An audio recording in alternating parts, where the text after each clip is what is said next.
In a forgotten valley where mountains kiss the sky, there was a village untouched by time. No roads led in, no maps marked it. It was a place where stories lived longer than people, and among those stories, one name always returned: Aarav, the boy who burned, not with hate, but with hope. The village was called Raakhpur, the land of ashes. No one remembered why. Elders said it was once a place of fire where the earth cracked open and swallowed everything. The trees bore scorch marks. The soil was black and dry. People were born there, lived quietly, and died with their heads low. No dreams, no questions, no noise. But Aarav was not like them. At 17, Aarav asked things no one dared to ask. Why are we still afraid of fire when it no longer burns? Why do we build the same houses, speak the same prayers, live the same lives? His father, a silent potter, warned him. The last boy who asked that vanished. But Aarav couldn't help it. His heart beat louder than tradition. One night, while walking near the old dry riverbed, Aarav found something strange. A single glowing feather, golden warm, almost breathing. He picked it up. It didn't burn. Instead, it whispered, "You were not meant to survive. You were meant to rise." He laughed, thinking it was a dream. But dreams don't leave burns on your palm. The next morning, a patch of green appeared where the feather had fallen. A single sapling in the dead land. The villagers called it a curse, but Aarav knew something was waking up. He took the feather to an old blind woman named Nanny Bibi, who spoke in riddles and kept a book no one else could read.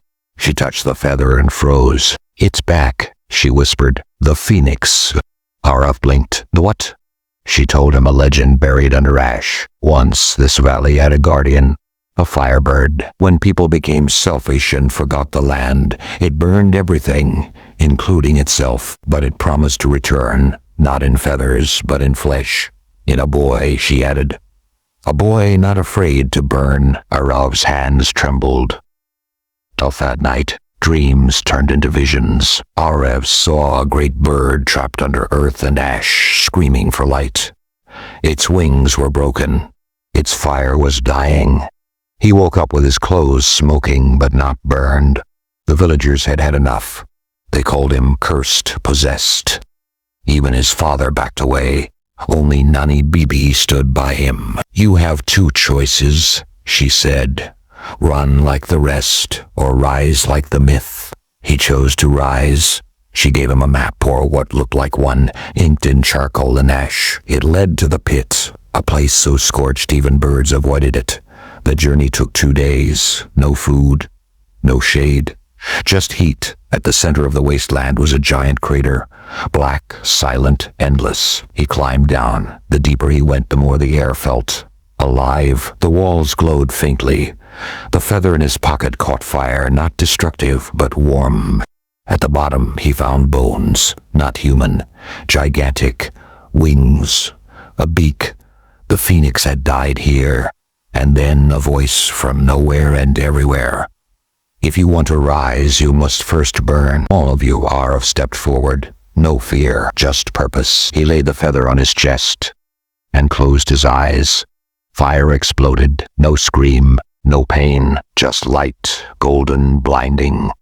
The crater lit up like the sun had been buried and found. Back in Raakhpur, the skies changed. The wind reversed. Trees began to sway. Ash turned to soil. Water returned to the dry riverbed. When Aarav walked out 3 days later, he wasn't the same. His eyes glowed faintly. His voice echoed when he spoke. His skin shimmered in sunlight. He wasn't human anymore. But he wasn't a god either. He was the bridge between what was dead and what could live again. The villagers fell to their knees. Aarav didn't ask for worship. He planted trees. He taught children to question. He rebuilt homes with his hands. One day, a boy asked him, "Were you afraid?" Aarav smiled. "Yes, but I did it anyway." Nanny Bibi passed away weeks later, smiling in her sleep. The feather was buried with her. Years passed. Raakhpur became a symbol of rebirth, of hope, of fire that heals, and in every generation a child is born with a spark in their palm, a reminder the phoenix does not choose kings or warriors. It chooses the brave. Some say Aarav never truly returned, that what walks Raakhpur's hills now is something more. Others say he lives on in every person who chooses courage over comfort, growth over silence. What do you believe? Was he chosen by fire, or did he choose it himself? Tell me in the comments. And if this story lit even a small spark in your heart, hit subscribe. More forgotten flames are waiting to be told.